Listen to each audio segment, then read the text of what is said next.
Welcome to the Nurburgring for the first of two races for the GT4 European Series. We kicked the season off in Zolder, went to Brandsatch, Misano, Spa-Francorchamps, Hungaroring, and now in fine, slightly cloudy but dry weather conditions at the Nurburgring. First of two races in 2 days. As you can see, track temperature decent, 21 degrees. Humidity hit about 59 degrees earlier today, but it's come right back down, so no rain likely for the duration. Can't speak about tomorrow, but we think it's going to be a largely dry weekend. On pole position, the one Ginetta left in the race, HHC Motorsport, Will Tregurtha and Stuart Middleton. Certainly looking very strong in the hands of Will Tregurtha through qualifying, and alongside the Alpine A110 from the other team, CMR, that ran Ginetta's earlier in the year, but they transitioned across to the Alpine. And Gael Castelli and Pierre-Alexandre Jean also looking very strong this weekend. But let's go down to the grid and hear from Stuart Middleton alongside the pole starting car with his teammate Will Tregurtha. Stuart, now you're currently second in the championship. This is going to be a really tough race. Now tell me, why does it, when GT4s come on the grid, does it look like it's going to rain? Yeah, it's a funny one, that. Yeah, fingers crossed it doesn't rain for our sake. But yeah, it's going to be close for sure. Yeah, coming into this race second in the championship, so yeah, we've got some work to do. Obviously, you know, we're a place off where we want to be, but hey, you know, we're in the best spot possible for the race. So yeah, let's try and maximise what we can do. Now, this championship really looks like it's a game of pit stops. Is there any strategy to your pit stops today? It's a good question. Yeah, I mean, there's going to be some tactics that come into it for sure, but you know, we'll see how we get on and play it how we need to. Good luck. Oh, I couldn't believe it. I thought Dakota had actually tricked a driver into talking about his tactics. He nearly mentioned it, but he suddenly remembered, says Stuart Middleton, keeping his powder dry, not revealing what the team is going to be getting up to. But one thing is for sure, Will Tregurtha, his teammate, is very, very handy indeed in that 55 HHC Motorsport Ginetta. In behind, Milan Donci, young Dutch racer in the Phoenix Racing Audi, sharing that with Nikolai Moller-Madsen in the championship mix. They're together, so that's exactly where they need to be, looking at each other. And then alongside the number 110, Nico Menzel started BMW, will be starting from fourth on the grid. I know so well. We have to change. But let's head back down, because Dakota has moved across the other car on the front row, and she's caught up with the driver of the CMI Alpine, Pierre-Alexandre Jean. PA, now you're starting on the front row of the grid. You got that good into turn one. Are you ready? Yeah, I think it's a good place to make a good start. It's a new teammate. He did a very good job in qualifying. So yeah, hope to have a good result at the end of the race. Now you've got a bit of a challenge here, because you've got three cars surrounding you who are battling for their silver championship. Are you going to let them do their thing, or are you going to be right there in the battle? Yeah, we're going to try to battle the hardest as possible and try to win this way to get the most points at the championship. And what advantage do you think your Alpine has over the Ginetta here on Nurburgring? Maybe the straight line, because I think the Ginetta is still faster in corners. So I think it will be a good point if he can take them in the first straight. Good luck. Thank you. Very impressive young teenager there. Just seems unfazed by everything. And certainly the team has enjoyed their transition to the Alpine, but he's pointing out the difference with the Ginetta. He knows the Ginetta, of course, having raced it through the first part of the year. Lechner Racing car number 47. Florian Janets will be kicking off in that. And that's on row number 3. On the other side should be Simon Knapp. There, his MDM Motorsport BMW, the M4, looking very strong here in a lot of hands. So the top 10 has got a fair few of those packed into the order, but a great mix of cars, well indeed, from the front of the grid. Ginetta, Alpine, Audi as the best of the BMWs, and this is the second best, but the Silver Cup is really where it's at in this. A lot of very talented young drivers looking to be at the sharp end. MDM Motorsport with a few. But let's go down to car 110 that's starting from fourth on the grid, Beitske Visser. Beitske, this is going to be, you know, a really challenging race for you. What is it like being one of the only girls on the grid? I know there's a few other girls racing in GT4, but what is it like being a girl amongst all the boys? To be honest, it's nothing strange to me. I've been racing since I'm 5 years old, so I've always been around guys, so yeah, it's normal to me. Now you also, like the car in front of you, got all the championship fighters around you. As I asked the guy in front of you, are you going to let them battle it out, or are you going to be right there in it in the battle? I think they can battle it out behind us. That's perfect. That was a great answer. Good luck for your race. Yes, Beitske Viska definitely not to want to be underestimated. She's more than holds her own, and that's been she's got a good history with that. BMW M4 was one of the first drivers to go racing it last year when it broke cover, and many wins in the bank. Car number 42, that is the best place car in the AM class. That is very impressive. 42 is driven in the Allied Racing Cayman by Nicholas Scholl, all on his own, so he's going to be a busy boy. And then one of the most identifiable cars, the Silesar Racing Team, 31 entry. Badge shoot and train this weekend with Gilles Magnus, who stepped across from single-seaters. And Dakota's just moved across to catch car number 1's Max Cobalt, who's starting from 6th on the grid with Simon Knapp. But first, Max. Max, now you're currently P1 in the championship. There's critical championship points on the line here today. Looks like it's going to rain, but last time that paid off for you. What are your feelings about it? Yeah, we'll see. We have a 2-point gap to the number 2 and an 8-point gap to the number 3, so it's really going to be close. I don't think it's going to rain, but I hope so as well. But yeah, we'll see. We only have to drive fast, and that's the only thing we think about now, and see what the Audi and Ginetta is going to do. But the championship will be decided tomorrow. Don't think today. Good luck for the race. Thanks. Serious, a lot to be done, but it's about not getting it wrong today, or could be irrelevant tomorrow. But so we have the front row of the grid, a Ginetta sharing with an Alpine, and row number 2 continuing this strew of manufacturers. We've got an Audi, a BMW, then a 5th manufacturer. In the 5th place on the grid, we've got the best of the Mercedes. But there is the HHC Motorsport Ginetta starting from pole position. That's the side by the pit wall, alongside Gail Castelli. Will kick off in the CMR Alpine.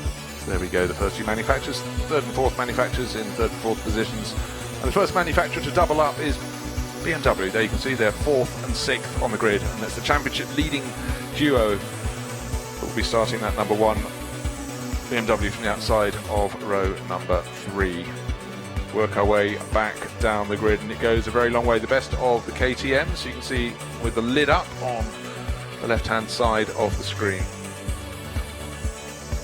And that 22 car is Ferdinand Stuck, who will hand over to Reinhard Koffler around the midpoint in this race. The day getting increasingly cloudy, but it's a fairly high cloud. It just gives a rather grey tinge to events, but through the last race we had sunshine on the pit straight and other parts of the track. It may yet come back, but the main thing for these drivers after the wet weather that was around at the Hungaroring last time out, it's dry out there on the circuit. A handful of new entries this weekend, which is good to see at this late point in the season. Eric de Donker in the only Ford Mustang in the race, and then a new entry for an Audi for Jack Motors. That's Laurent Jaspers and Mathieu Detry, Andreas Patzelt and Valentin Aguirre, a new pairing in a Porsche Cayman entered by Pro Sport Performance. And right on the back of the grid, despite setting fantastic times in qualifying, Alexander Mies in the sister Pro Sport car, number 104. Well, he's got it all to do from the very tail of the grid before he hands over to Mike David Ortman. And I can't tell you, unfortunately, what exactly was the misdemeanor or problem, technical or otherwise, but there, if you look just behind the Aston Martin on the left of the screen, is the 104. Look for that coming up through the field. Very good pace in all the sessions so far, but unfortunately all to do from the back of the grid. 45 cars on the entry list coming out to play. How are they all going to get through the first few corners? Let's find out. Formation lap to follow.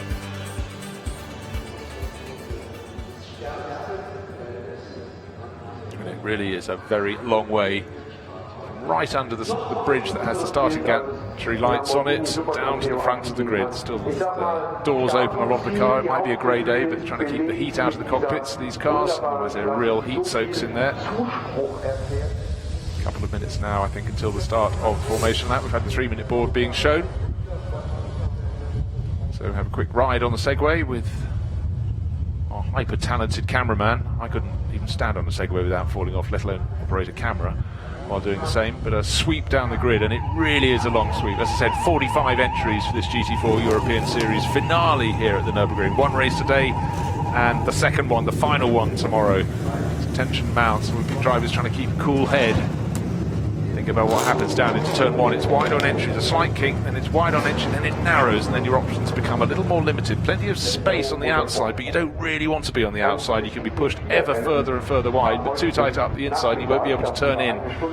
So it really is a game of consequences for these drivers. 1 hour of racing up ahead of us on the GT4 European Series. A couple of years ago, it was down at half the size of the field, but it grows and grows. More and more manufacturers coming into play, and also for a lot of these drivers, a lot more experience being gained, not just in GT4 racing, but in their various manufacturers as they move from one to another. And all the time, the standard rises and rises at the top of the field. Formation lap just being flagged off at 4:55 in the afternoon, and for those that aren't starting the race, it's a chance to look on. They'll examine the timing screens, but only for a certain while, and they'll get their helmets on at the last possible moment when we get to the driver change, when the pit stop window opens between 25 and 35 minutes into the race. But for now, it's for a chance for the drivers to consider how much traction they're getting, what's the feel of the cars around this lap. Time for nerves, and a time for those who really need to concentrate. We can see there's a trail of dust on the circuit from where we had problem in the previous race. The cement dust has been put down because clearly a bit of oil has been dropped around the Mercedes arena, which could be a little interesting on the opening lap of the race. But let's take a look at that starting grid all over again. It's HHC Motorsport Ginetta with Will Tregurtha starting on pole position. Gael Castelli alongside in the CMR Alpine. Second row, Milan Donci for Phoenix Racing in the Audi, and Nico Menzel. Then Florian Janitz and Simon Knapp, championship leader, who will hand over to Max Colbourt. Scholl all on his own, one of the several drivers doing both stints in this race, will start from 7th. Akhil Rabindra going increasingly well in the 3Y technology. BMW all the way over from India. The best of the KTM racers is Ferdinand Stuck in 11th overall. Look in this race for the car number 10, starting 14th, Finley Hutchinson and Ricardo van der Inde. Their McLaren sure to work its way further up the order through the course of this race. Good to see the Turkish crew is still here. Borusan Automotive Motorsport. Ali Turkan will kick off. The second of the Alpines will be starting from 19th on the grid. A car that hit the barriers, Gael Delomier, but it was Sylvain Debs who put it off. And look to the McLaren coming forward for Team GT. Car number 23. Down in 23rd position on the grid. Team GT. 2 McLarens entered with them. 1 for German YouTube star Felix von der Laden, who continues to earn his spurs out on the circuit. The grid graphic goes on for a very long time because we have an awful lot of cars. We have 45 cars. And just bear in mind, look to that car at the very tail end of the field. That's the second of the Alpine A110s we'll be looking at as it works its way around. The drivers now need to get into their 2x2 formation as they come up towards the kink before the chicane. That's turn 13. They're kinking their way through now. And the final row of qualifiers is the Academy Motorsport Aston Martin and the car alongside. And look out for Alexander Mees, who'll be starting, and Mike David Ortman, the 104 Porsche Cayman, entered by Pro Sport Performance, starting at the tail end of the grid, but with the pace to be at the very, very sharp end of the action. They're going to have to be quick. They're going to have to be careful, though. They're going to have to read the pace of the drivers ahead and guess in which direction they're going. But up front, it's the Ginetta, Will Tregurtha on pole position. He's on the left of the screen, and the red nose of the Alpine A110 with Gael Castelli on board this weekend for CMR. The second row is Milan Donci in the number 5 Audi from Phoenix Racing. They're headquartered just across the road, about a kilometre from the circuit at Moispath. And the car on the outside is the BMW, the outside of row number 2. And that's a car very well driven, number 110, Nico Menzel. We heard from his teammate, Betska Vescher. She'll be watching with great interest from the pit garage, but for now, drivers coming around. They know in the Lamborghini race that was just before this, it was a very quick throw of the lights from red to green. Let's look at the lights on the gantry. You can see them there. They're red, 3 red lights at the moment. When are they going to go green? It's a longer hold this time. Waiting, they're still red. It's very long indeed. Now, who is the best away? It looks so the BMW from the second row is going very well. Nico Menzel on the outside. Looks so he's going to draw in front, but in front of the race, he's got up into second place, and Will Tregurtha from pole has got a long way back. So McLaren making enormous progress up the inside into about 5th position. I think that was the one I pointed out we might need to look for. I didn't think he's going to make the progress that rapidly. He's, in fact, with the oil down there and the dust put on top of it to try and dry it out, this is a very, very strong start from the number 10 McLaren. That's absolutely flying. That's Finlay Hutchinson, the Scottish racer, and he's got up into fifth position, just in behind the pole starting. Slightly delayed in the getaway. That's Will Tregurtha, got plenty to be doing. And look how busy it is down in the pack. Almost everybody's in the pack apart from those right at the front of the field. Cars around in every direction. This is Jörg Wiebart.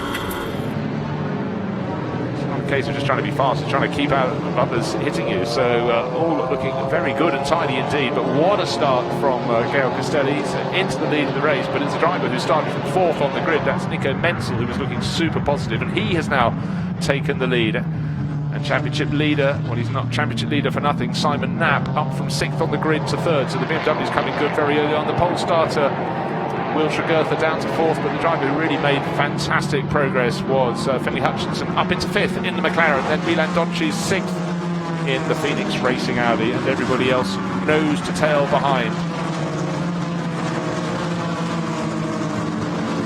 Don't be confused by that graphic. We know it's not Bates Kavissa that's in the lead of the race. It's her teammate Nico Menzel, unless she did a very, very quick change on the grid because she was standing there being interviewed. So rest assured, it's Nico Menzel in that 110. BMW entered by RN Vision STS. Up they go past the kink, up towards the chicane for the first time. The first five have made that break. Milan Doncic now making a break from those behind him. He wants that bit of clear air so he can concentrate through the chicane on the opening lap.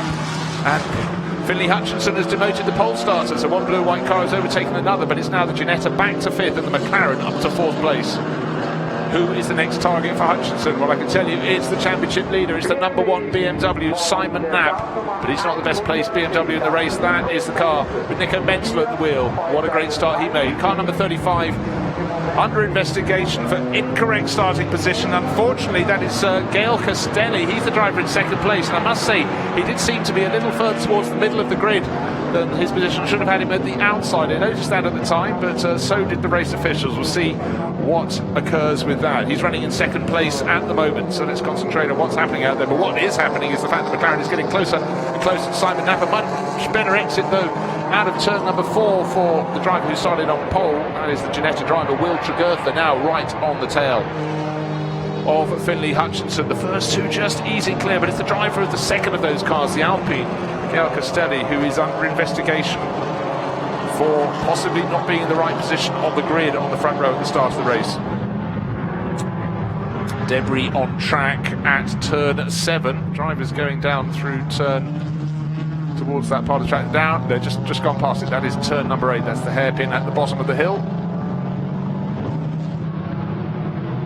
Can't spot the debris just there. Here is our race. This is the Schumacher S as they come up the hill. Still with Nico Menzel leading the race. Just set the fastest first sector of anyone, so he's pulling clear. He was half a second clear of the Alpine of Gael Castelli. Simon Knapp holding down third place, coming under increasing pressure.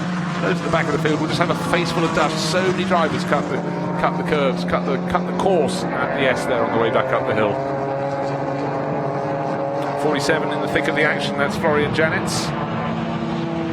He lost quite a lot of ground at the start of the race. He's down in 13th place overall, having started in 5th, so he really had an awful start to the race. The Austrian racer for the Lechner Racing team, but he will be making his way back up the order. One feels in terms of his natural pace. Oh dear. Car in second place, 35, has a drive-through penalty for incorrect start position. So too as even Pereiras in the Lippert Motorsport Mercedes. He at the moment is down in 14th place, but it really is going to cost Castelli dear. So Pierre-Alexandre Jean, unfortunately, he is really going to have a sad face now. So there we have the message there. It flashes up on screen. So all the hard work blown by just not being simply accurate enough in terms of the positioning of the car. In the background of the shot, you saw the red and black Mercedes of the other car that got pinged, the number 2 Lippert Motorsport AMG Mercedes. Finlay Hutchinson in that McLaren has looked so super positive. Here is the race leader, Nico Menzel, just 0.8 of a second clear. The car actually seems to be closing in behind his Gael Castelli, but he has got that drive-through penalty to serve, so very, very unfortunate for him. Brought in this weekend to really do a job and help see what he can do to help Pierre-Alexandre Jean up the championship table. There is Castelli, second overall, and really keeping the race leader Nico Menzel very honest indeed in that Well, let's take a look at the start. Yes, see, in the middle of the front row, rather than being at the head of the line on the left, is our pole starter. And just a little bit further back, you can see number 2 moving out of position sort of before the start. So, did he give an advantage? Well, what he did get was a good getaway, but around the outside came the challenge from Nico Menzel. Didn't take the lead at that point, but was fairly shortly thereafter into the lead of the race. You see that long line of dust, cement dust laid down. Now let's take a look at what it's like to be in the middle of the pack. The answer is busy, very, very busy. As always, you get drivers going a little too deep into the corner at turn 1 at the start of the race. So we've got a pair at the front of the race. Its gap has come down between first and second, between Nico Benson, the BMW, and Gael Castelli in the Alpine. Presumably the message will have got through to Castelli. He's got a drive-through penalty. He's going to have to serve it fairly soon, as will even Pereira. But those two just edging clear of that battle for third place. Simon Knapp in the BMW. Finley Hutchinson in the McLaren, right on his tail, and Will Tregurtha, who had that not such a brilliant start from pole position, is in fifth. Then a bit of a gap back to Milan Donci, well placed in the championship. And Ferdinand Stuck has gained 4 places since the start of the race. And there is a change for third position. Finley Hutchinson in the McLaren 570S, making short work of moving up into third overall.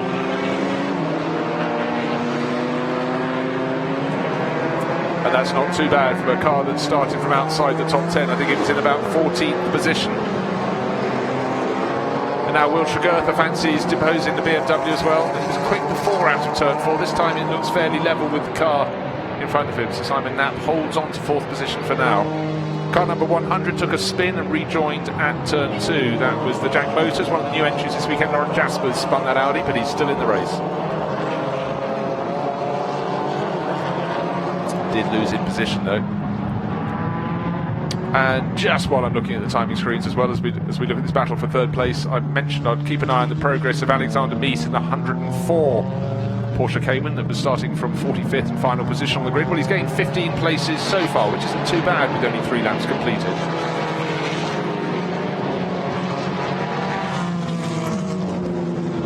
It's a 1-hour race, and you can be sure this battle is going to enliven it for a long time, because all these crews, 3rd, 4th and 5th, have very, very well balanced driver lineups. So it's not as though one driver will hand over to another and the other will really fall away. In fact, the one who may fall away a little bit will be Stuart Middleton, who just doesn't seem to quite match the pace of Will Tregurtha.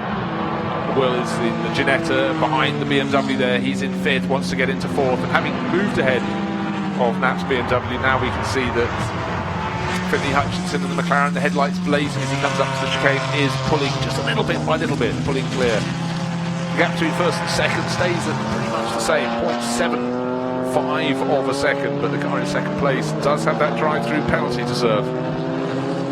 And in fact, he's just coming in to do so. So I thought it could be any moment now, and Gael Castelli ducks out of second place, where he'll rejoin. He could be down in about 20th position if he's lucky.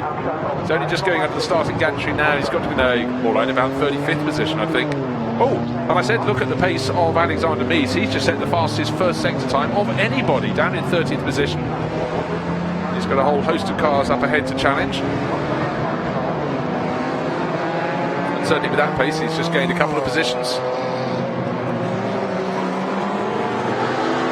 Milan Donci coming good in the number 5 Phoenix Racing Audi. So here is our race leader, Nico Menzel. Then the gap back to the new second place runner, McLaren and Finley Hutchinson. 3rd place, Simon Knapp in his BMW. 4th, Will Tregurtha. Milan Donci, Ferdinand Stuck, Gael Castelli. Well, he's listed as 7th, but that was where he crossed the start-finish line. He still had to motor slowly down the pit lane to pit exit, so he'll be way, way down the order.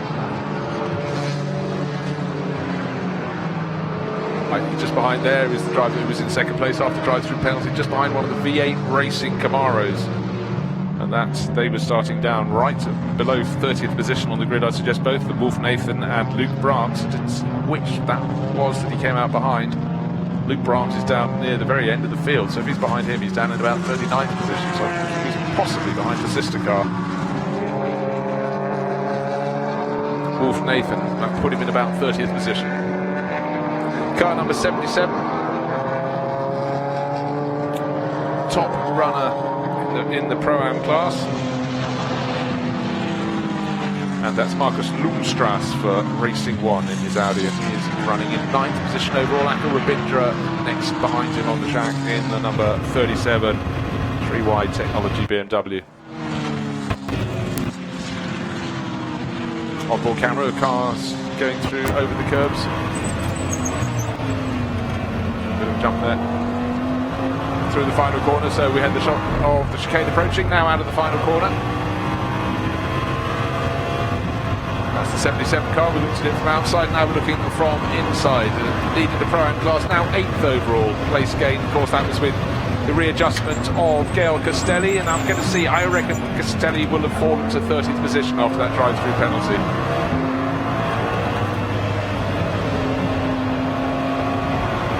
'29th position it is.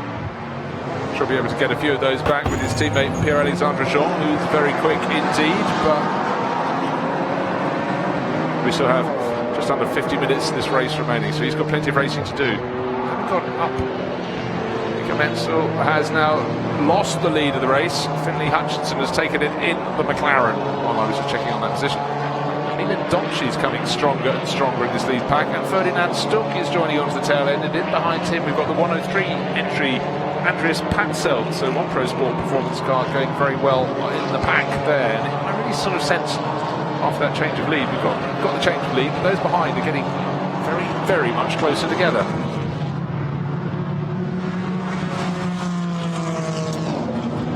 So Nico Menzel, sorry, my mistake, is the lead BMW. I was talking second of the BMWs, that's Simon Knapp. He's stayed on the tail, he got back onto the tail of Finlay Hutchinson. And we've got Will Tregertha behind in 4th place, Milan Doncic 5th in the Audi, then Ferdinand Stuck. Stuck's been the driver who's been making the gains.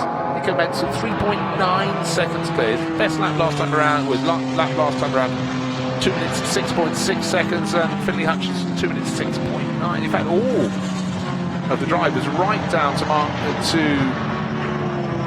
the car in 7th place. I was about to talk about number. No, I wasn't about to talk to number 13. That's a car that's shown its hand in fairly good pace at certain points this weekend. Philip Bethke and Mark Basseng, but its drivers well placed in the championship. That is not exactly what they wanted. They're the Pro-Am class leaders, but today they're not at the sharp end of the field in class at all.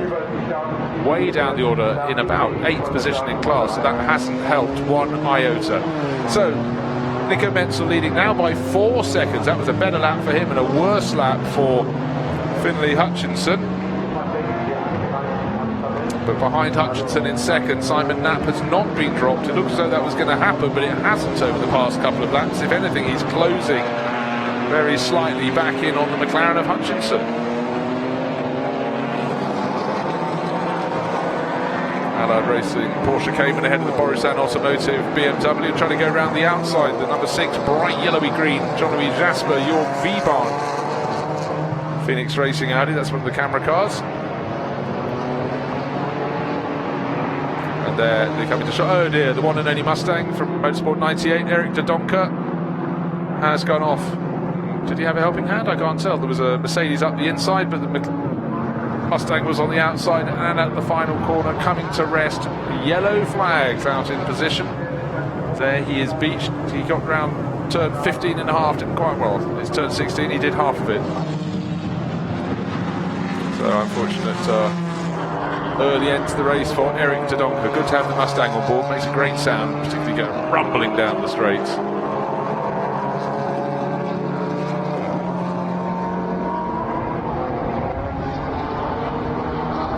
So the yellow flag is being waved in sector 3, and place gained by the Borusan BMW. Ali Turkan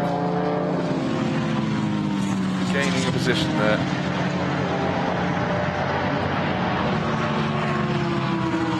And the driver he picked off was Nicholas Schull, who's driving the 42 AM entry. That Porsche came solo in this race. Yeah, definitely behind Will Tregertha, the chasers, Milan Doncic in the green and white Audi, and most pertinently Ferdinand Stuck in that 22 KTM Crossbow, getting closer and closer, and not too far behind the Crossbow, but just losing out very slightly.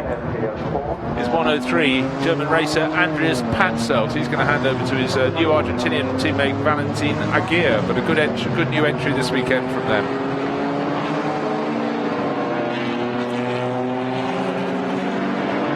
Not such a good lap for our race leader last time round. Nico Menzel lost half a second of his lead, so it's down to 3.3 seconds over Finley Hutchinson. Simon Knapp in third, looking there at there's our race leader Menzel in background with the headlights on. Finley Hutchinson, his advantage over the car behind him. Well, it was nearly a second on the start finish line, 0.9 of a second over Simon Knapp, but it looks to have come down a little bit.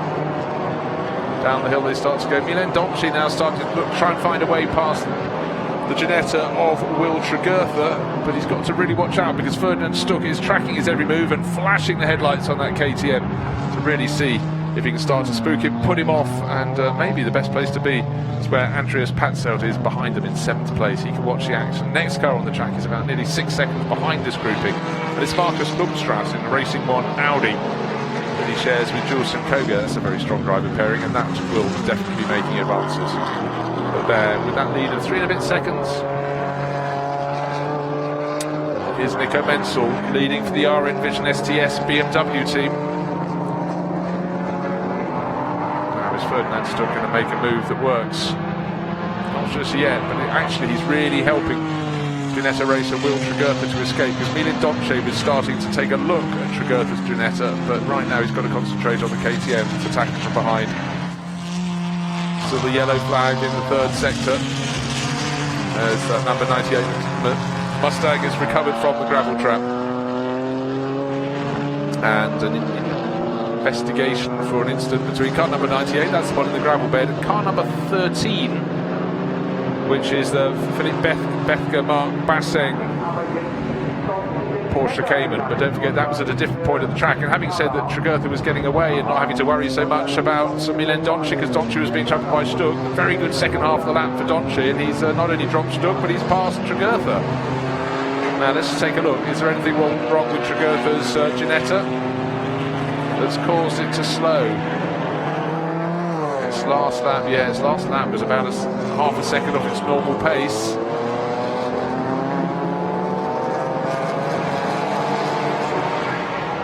So we'll keep an eye on that. 0.15 of a second taken out of the race lead. Nico Menzel still leads by 3.2 seconds over the McLaren. There it is, the McLaren of Finley Hutchinson. 3rd place, like Simon Knapp, a bit of breathing space. He's now got a new chaser. He's got Milan Donchi in the Phoenix Racing Audi. And as he knows how to flick the headlights to flash the driver in front, put him off, Ferdinand Stuck is doing the same treatment to Will Tregurtha, but the HHC Motorsport Ginetta driver not appearing to pay attention to that. That's fine, not being put off. We just had an Alpine coming to the pits, but it's not Castelli's car that started from the front row. That's gone up to 25th position, but it does appear to be his teammate David Logier, who is bringing his sister car, number 27, into the pit lane.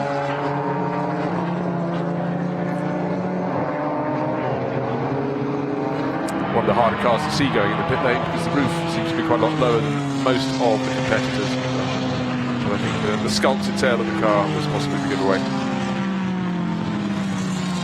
No further action for the incident I mentioned down at turn 5 between number 13, the Schrader Motorsport Porsche Cayman, and the 98 or Motorsport 98 Mustang. That has been cleared, no further action.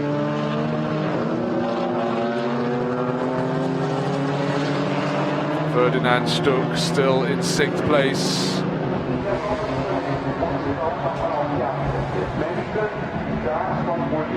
For True Racing, but certainly putting the pressure very much now onto Will Tregurtha.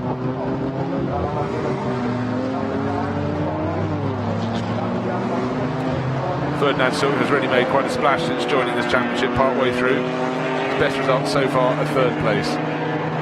Running in 6th and putting the pressure on.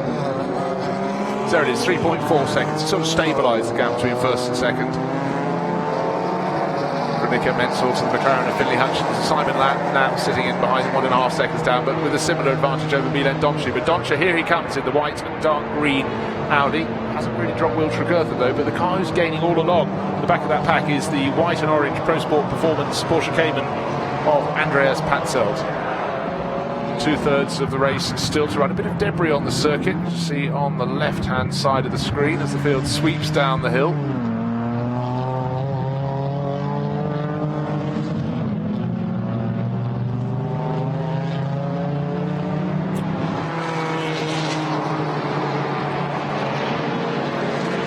long message about various cars at the front having their best sector violations. There's been a yellow flag out for a while. That's been withdrawn. But God, I need to keep an eye on. He's number 5. That's Milan Donci. He is one of many drivers on a long list who have been possible offenders for exceeding the best sector time under a yellow flag condition. You're not allowed to do a better sector time than you do when the yellow flags are not being displayed. 37 and 31. That's Akil Rabindra in 37. The BMW behind at 31. Bright greeny yellow. So there's our racing team Mercedes, Baz Schuten, so I'm going to get in on the action, but they've got a little distance, about 9 seconds down on that, well, behind Andreas Patselt, who's in that battle. It really runs from 2nd through to 7th place. Then there's 9 seconds, but in the lead of that battle is the Indian racer Akil Rabindra in the 37 BMW is being hassled very, very hard indeed. And the Racing One Audi in behind Markus Lundstrass, the leading car in the Pro-Am class. There it is, number 77. He's got the pace to beat both of those. He's tucked in behind, carrying really good speed, trying to burn the paint off the tail of the Mercedes. They cross the start-finish line. He should dive up the inside unless the move is covered. In the back of the shot, there's a KTM crossbow bouncing through the gravel on the outside of the circuit before rejoining. It was number 23, I think, so that'd be Laura Kryhammer. She got back on the track, that's the good thing.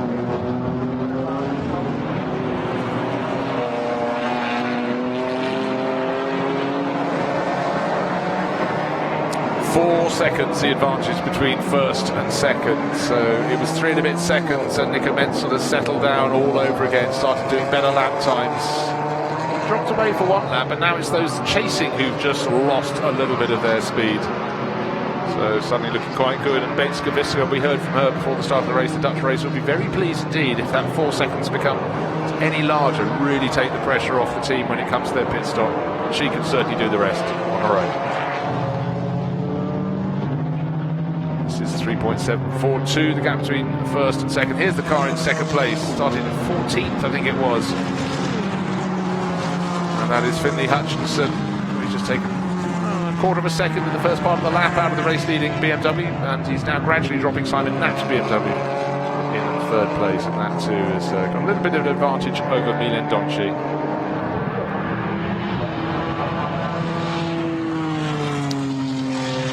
Good to see almost all the starters still running. We've got 2 cars in the pits, including the second CMR Alpine, Derek Dodonka in the gravel. So 42 of the 45 starters is still in the mix.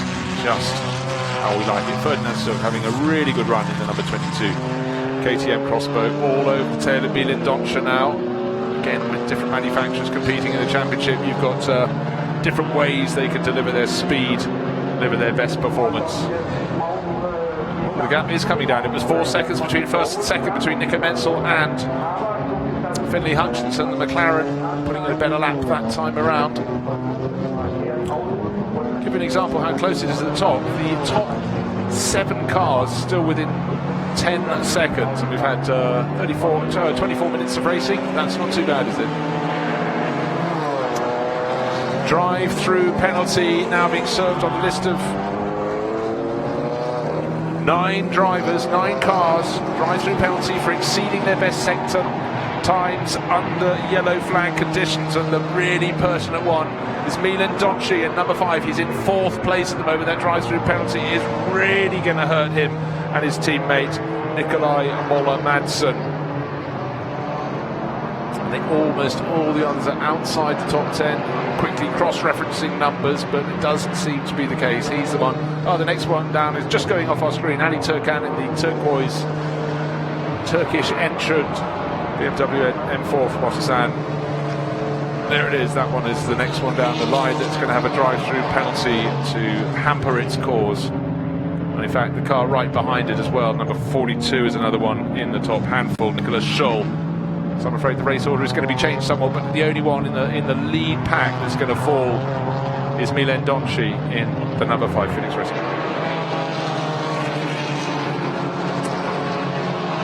So just to reiterate, we had the yellow flags in that final sector where we had the Mustang of Eric Dodonka in the gravel. You're not allowed to exceed your best sector time. It's a very short sector from just before the chicane to the start-finish line, but as I said, 9 crews have got it wrong, and they have gone a little too fast, a little faster than they've been before. They will pay the price, but the one who's going to pay the biggest price of the all, there he comes now, the first to make a pit stop for his drive-through penalty. Number 5, Milan Donci, Dutch racer. Also had a change of position behind because Ferdinand Stuck had moved ahead of Wiltshire-Goethe. Wiltshire-Goethe's now fallen behind Andreas Patzelt as well. There comes Turkan in, the next gaggle of cars coming in to make their pit stops.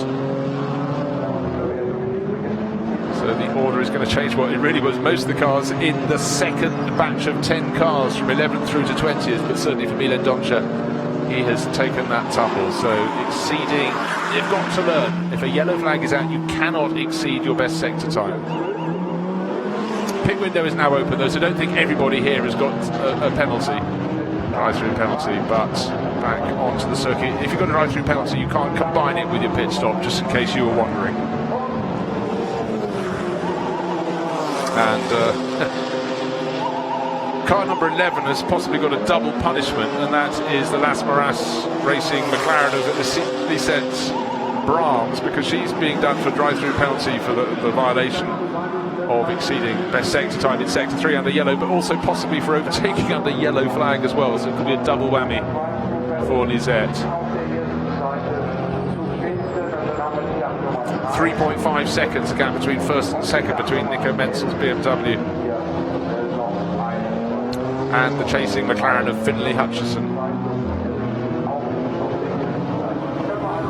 None of the top 10 runners have dived for the pits, although the pit window is open. Again, just checking the sector gaps. There's Lisette Brahms, unfortunately her trefoil trading McLaren. She's got certainly the one punishment, may have a second coming her way. Number 110, the race leader Nico Menzel going past her. Lisette not coming in to serve her drive-through penalty as yet.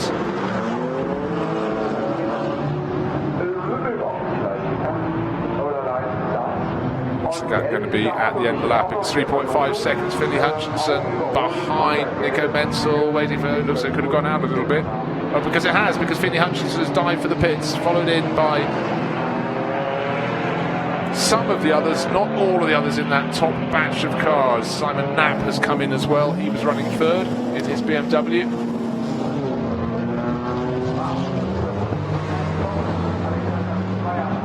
Busy in the pit lane, but not crazy busy. That's good. It can get really quite tricky when you've got so many cars coming out to play this race. 45 starters, just want to reiterate that. You talk pit stops, you talk pit lanes, you talk, unfortunately, penalties for speeding the pit lane. Luke Brahms handing over to Duncan Hausman. I don't know which one, was it coming in or going out, but speeding in the pit lane. So 2 Brahms is punished in the space of a matter of minutes. Lisette Brahms in a McLaren, and now either Luke Brahms or his teammate Duncan Hausman, but either way, their car, the number 9 V8 Racing Camaro, too quick. They will take a penalty for that.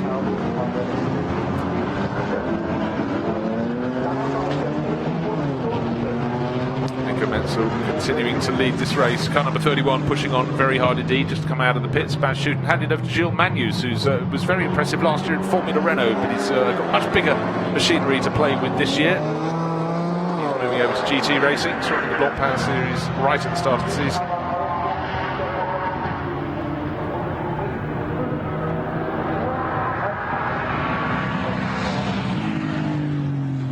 Certainly his Formula Renault car wouldn't have sounded as magnificent as that AMG Mercedes. Really lovely rumble it emits. So Max Cobold came here as a championship leader, sharing with Simon Knapp, and he takes over, going out onto the circuit. Pit stop made. Nico Menzel still leading this race. There's his BMW with the black flashes on the bonnet.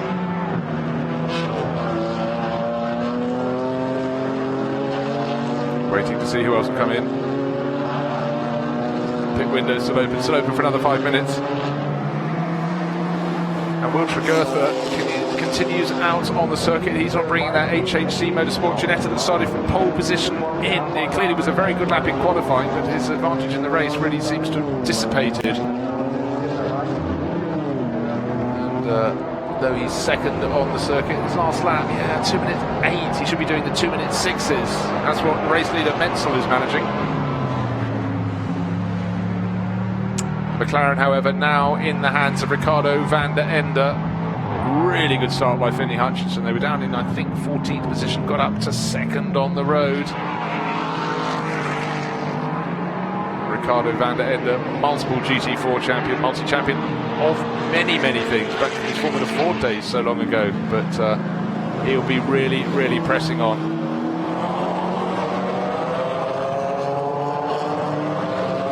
Mounting the curves, but gently and with finesse.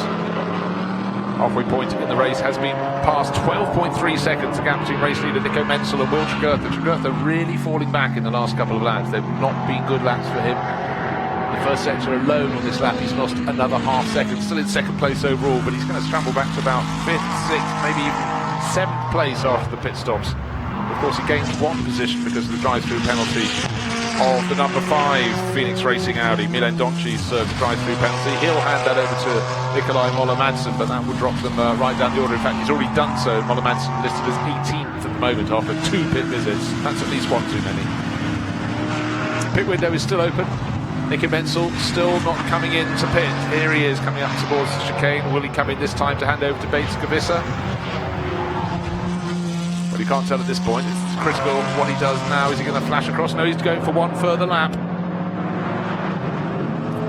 Maximising his stint time.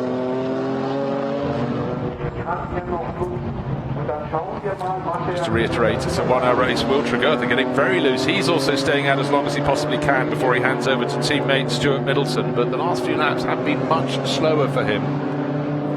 Last lap by race leader Nico Menzel, 2 minutes 6.7. That was a better lap from Tregurtha. That was a 2 minutes 7.3. So he's still losing time in the HHC Motorsport Ginetta. What we do know for sure is out on the circuit, Ricardo van der Ende is not hanging around in that McLaren.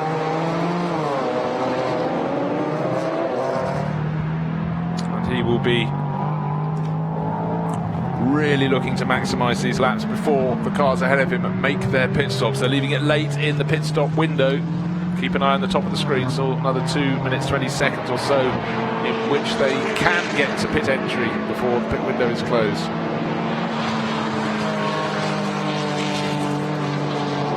Car number 22, the KTM Crossbow, Reinhard Koffler now at the wheel, having taken over from his fellow Austrian, the teammate Ferdinand Stuck. Let's see what was Koffler's first flying lap. Well, waiting for it to actually be registered.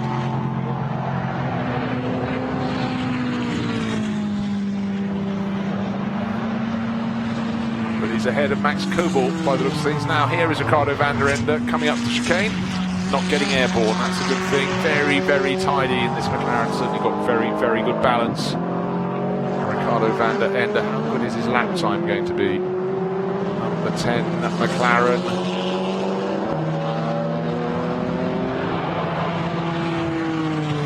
Two minutes 7.3. That's not bad for the first flying lap for that. Nico Menzel, though, continues on his way. Surely this time through the chicane, he must, yeah, he's lifted off a little bit. Into the pit lane he comes, and then I would think the Ginetta that's coming up the hill in the background will also do the same. Will Tregurtha will come in from second place, but Nico Menzel can be fairly sure his teammate Bates Kavissa will return the number 110 BMW to the race in the lead. It won't be the same case of second place being returned to Will Tregurtha, because in effect he's running in about 6th, 5th or 6th position. Here's Bates Kavissa. Dutch racer moves across, opens the door. Nice orchestrated exit from Nico Menzel. Jazzy helmet there for Bates Kavissa. Of course, as all drivers have to do, strap in your teammate, and just looking to see any green on the screen, which we do, looking to see who's starting to make a move. Wow, the fastest lap of the race for a particular driver, Gilles Magnus. He started the season with an outing in the opening Blancpain sprint round, an extra entry for Zolder, but he's stepped down to GT4, making his debut this weekend. Bear in mind, he's had precious little racing. He did Formula Renault last year, but he's going with a lap just as good as any of the race leaders can be managing. So look out for him in the future. Ricardo van der Ende, well, his lap was slower, but he came out a lap later.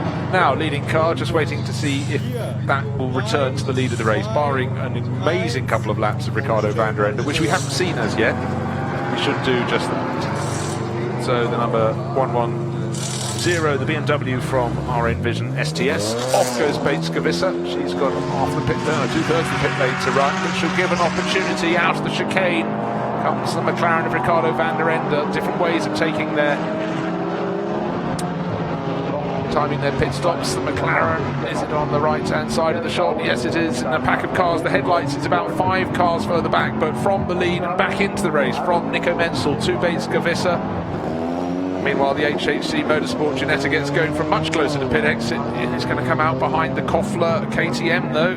It's going to be behind the number 1 Max Cobalt BMW as well. So let's see, we're still waiting for the last few cars to make the pit stops. Everybody's made the pit stop, thank goodness, because the pit window is closed. There is Nico Menzel. That was a very good run from him. Smiles all round. So Bates Gavissa takes over from him in the lead of the race. But there's Visser. In the background was Matt Nicol-Jones. Someone's kicked up some dust in the background on the climb up through the Schumacher S's, but down through turn 7, down to 6 into 7, down the slope they go, with the car that was leading the race in the hands of Nico Menzel now leading the race in the hands of Bates Gavissa. She had about 24 minutes of this race to play with when she came out, and let's see what sort of pace she can set herself down to.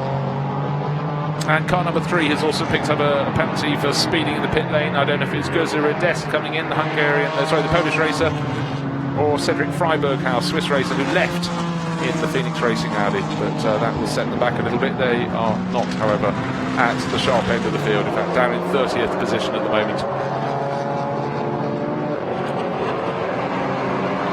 So Ricardo van der Ende will now be into 2nd place, but he's done 2 laps at 2 minutes 7. Those aren't the paces, the fastest laps, the second times, but the driver just feeling their way in, a lot of them. This is his 2nd lap at full racing speed. There are gaggles of traffic, lights flashing on the KTM that is running behind him, but they are 2nd and 3rd in the sequence. Stuart Middleton may have come out in 4th, but I think probably 5th position. Yes, he's behind the number 1 BMW as well. So yes, 5th position. There is the number 1 BMW of Max Cobalt, holding down 4th place out of turn 16. Just looking to see you can start going quickly early in their stint. Max Cobalt, no, 2 minutes 8 for his lap, 2 minutes 7.2 for Reinhard Koffler in the 22 KTM. And making, maybe to thread the eye of the needle as he goes past the Auto Orlando Sports number 75 car, which is shared as ever by Dario Cerati and Maurizio Fondi, but Koffler trying to build on what Stuck has done in 3rd place. They should be very pleased with that. That is been really competitive since Ferdinand Stuck joined Koffler.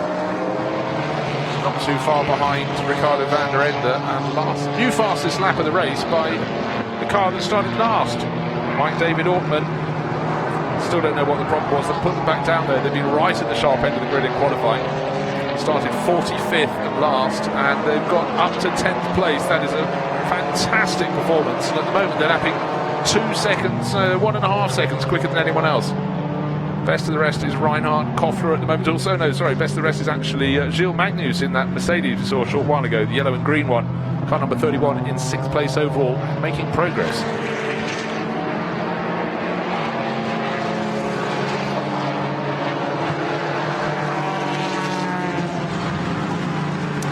And the hat trick of penalties, unfortunately, has been achieved by...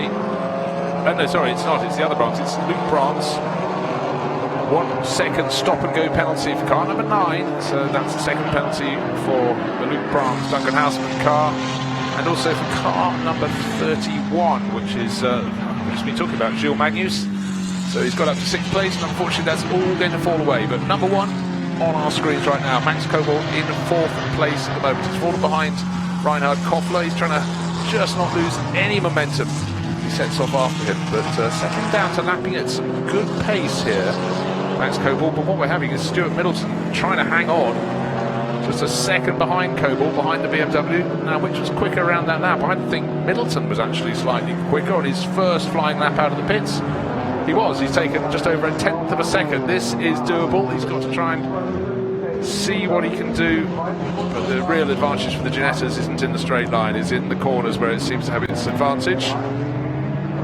It's a busy time for the stewards. Other teams have failed to keep to the minimum pit stop time. The 2 second stop and go penalty for the drivers of car number 7, which is the Street Art Racing, it's a very elaborately painted Aston Martin, and also car number 30, which is another Celestar Racing Team car. Nicholas van Dierendonck started, handed over to Johan Vannerom, so this could sort the order, but no one is doing anything about hauling in the race leader, the number 110 BMW. Bates-Kaviska 3.7 seconds clear of Ricardo van der Ende, so it's as it was before the pit stops, but in fact it's been a much better lap. I think, yes, van der Ende is starting to make inroads in a much better first sector, gained a third of a second or so. Faster than both of them is the car in third place, Reinhard Koffler. Looking here at the battle for fourth place, the number 1 BMW of Max Cobalt, with Stuart Middleton starting to wind it up, starting to close in. Yeah, the Ginetta is getting closer.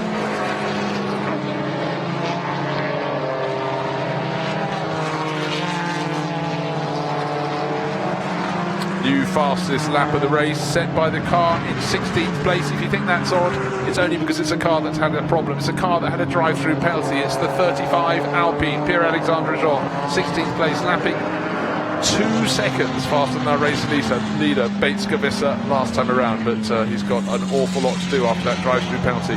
So, Silver Cup, if we finish as we are, number 1 BMW just running in 4th place, Simon Knapp, Max Cobalt will be 4 points clear of the car right behind them on the track there. Will Tregurtha and Stuart Middleton, the driver, doing the driving right now. Milen Donchi and Nikolai Ola-Madsen, they will be just a few points further back, but it's really looking like a 2-horse race, if it stays as it is, for when we get to tomorrow's finale. I just feel reference there, Moller, Madsen and Milen Donchi hurt by that drive-through penalty. They're down in 13th position at the moment, but they too, like Pierre-Alexandre Jean, setting very quick times, quicker than all the front-end people. But now Reinhard Koffler in 3rd place, starting to pick up the pace. He just banged in a very quick lap, so he's now just under 3 seconds down on the car that's in 2nd place, the McLaren of Ricardo van der Ende. 4th place is this number 1 BMW. Car leading the way in the Pro-Am class is the car we're looking at now, the Racing 1 Audi of Jules Kowiak. Took over from Markus Lundstrass, running in 11th place overall, just a whisker behind the number 111. There you can see it, it's the another R Envision STS BMW, it's Gabriele Piana. Wow, he's a quick driver, so getting close to him is a very good thing indeed.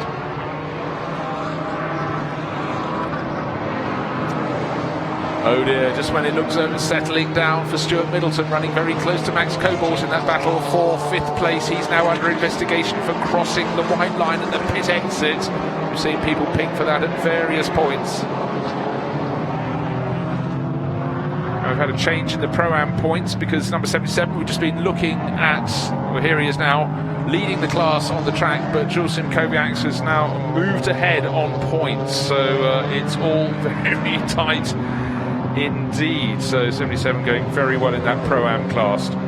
So he's moved ahead of the Moore-Zamperini pair. There you have it, Pro-Am. Lundstrass leading the way, 51.59 ahead of Basseng and Becker, who've had a bit of a rotten race in the number 13 entry. So the points keep on changing there. Moore and Zamperini, 3rd and 4th. This is looking very good. So Sim Kowiak helping Lundstrass enormously with his pace in the second half of the race, and staying very close to those cars in front of him. He's got Gabriele Piana in the BMW and the other BMW of Stefan Demare. They're 9th and 10th, he's 11th. Here's a drive-through penalty for car number 8, or is it someone just reporting to the pits? But it's number 8. I've seen so many names on the screen being pinged for things. That's the 2nd MDM Motorsport car. Looks so it's very much a drive-through penalty. Got a McLaren in the pit lane. Doesn't look as though it's going any further in the race. It's one of the Team GT cars. Problem rather than a drive-through. So still the question mark about the car on the right-hand side of the screen. The Ginetta from HHC Motorsport started on pole with Will Tregurtha, fell down the order a little bit. Stuart Middleton trying his best, doing a very good job indeed. He's catching Max Cobalt's BMW, but may yet have a penalty for crossing the white line at the pit exit.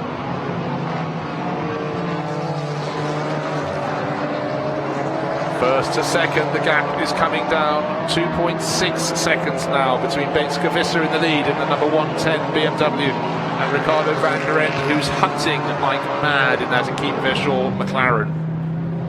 catching both of them just to keep everything fun. 5.1 seconds between first and third because Reinhard Koffler is catching as well.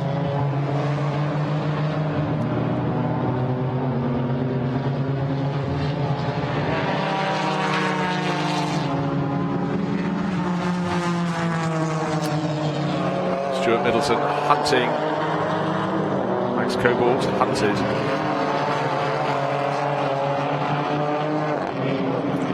Battling for Silver Cup honours and battling for track position, and as close as you can get without touching through turn 12. They did touch, a bit of bodywork has come off, a little bit of carbon fibre by looks has come, we think, off the tail of the BMW there, or was it off the nose of the Ginetta? Hard to tell, but Middleton really hustling Cobalt. Quietly going about its own business. The car that's just moved up into 7th place started last on the grid, just getting this 45th up to 7th. Mike David Ortman, Alexander Meesen did the first part of the race, first half of the race. New driver combination, the Pro Sport Performance Cayman, and they have really been flying. And that first sector of this lap alone was the fastest by anybody, so look out for the 104 car. Some way back, but in 7th place. Needs to gain a couple of seconds, 2-3 seconds, could pass its teammate, the 103 Cayman of Pat Selt and Valentin Aguirre. This is the battle that's drawing the eyes though. Number 55 Ginetta started on pole with Will Tregurtha, now down in 5th place, and Stuart Middleton really making it fly at this point in the race.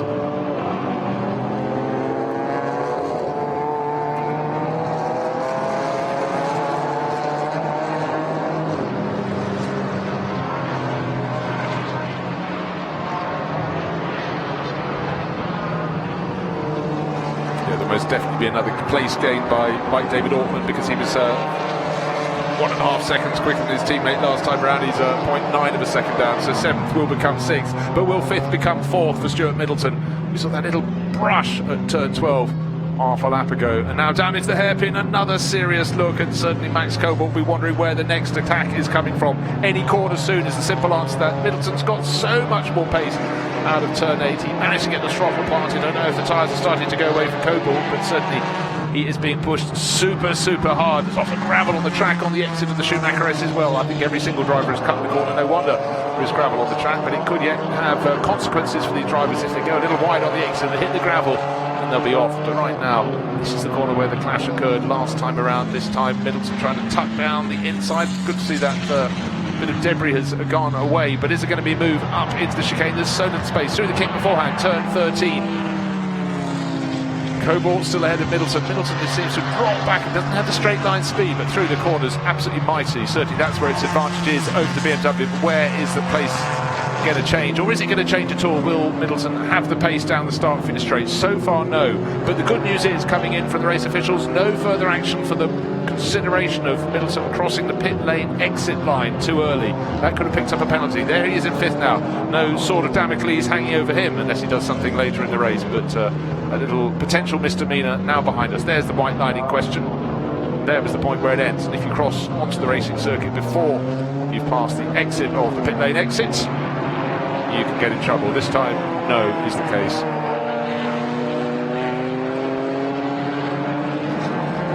Gap between first and second. Bates Gavissa in the lead of the race, and Ricardo van der Ende, who's been hunting down her BMW, now down to 1.8 seconds.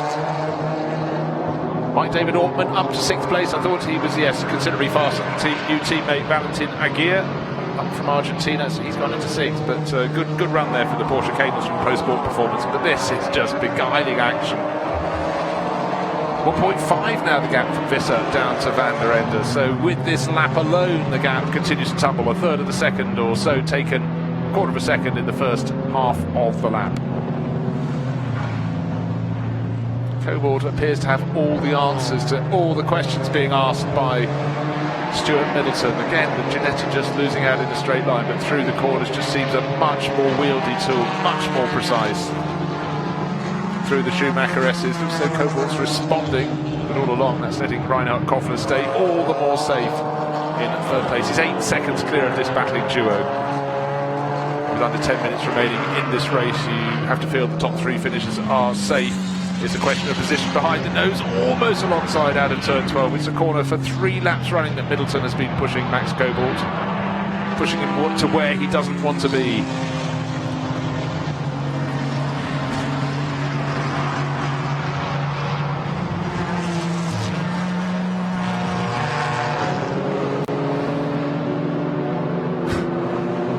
3 corners, 3 attempted manoeuvres, but now the nose is up the inside. When they exit the corner, the BMW tends to be quicker in a straight line. Middleton knows that. He just tucks it behind. He's got to grab whatever toe he can, but that little gesture up the inside out of the final corner certainly put him in good position for that. But without the straight line speed, there's nothing he can do. He should be good under the brakes. Let's take a look. No. Coble survives in 4th place for just a little bit longer. Again through the corner, you can see that more speed can be carried by the Ginetta racer. Middleton will be enjoying this, but he'll be getting very frustrated. Max Coble just getting very desperate indeed. Don't try and dive up the inside in another corner, but he knows he will. Middleton just keeps on pushing. Nothing through turn 3. Now, which one's going to tuck in more tidily out of turn 4? Oh, absolutely even Stevens between the pair of them. 4th and 5th positions remain as they are. Gap between 1st and 2nd, it was 1.8 seconds, it's 1.5. No, it's not, it's 1.07 seconds between Ricardo van der Ende, who's chasing in the McLaren, and Betska Visser, who's trying to hang on for the next 8.5 minutes. She's going to have to hope and pray she can stay there, but both the cars behind her. Reinhard Koffler's closing in on the 2 of them as Middleton locks up under braking, or as close to locking up as you can be. Left his braking really late, looked up the inside, realised it wasn't going to work, but Copel will be hanging on by the skin of his teeth. But can Visser do that? Top 3 cars, Visser, van der Ende and Koffler, covered by less than 3 seconds. It's coming down and down, tighter and tighter at the top of the field, and setting quick lap after quick lap, catching all of them, but I think the clock's going to beat him. Mike David Ortman up from 45th with his teammate Alexander Mees up to 6th, but he's now 13 seconds behind the car we've been watching for so long. It's the car at the back of this pair. Stuart Middleton is in 5th, 6th place, not going to be able to catch them, but certainly in terms of speed, Mike David Ortman doing a fantastic job. He's the quickest driver by far out on the circuit in 6th place.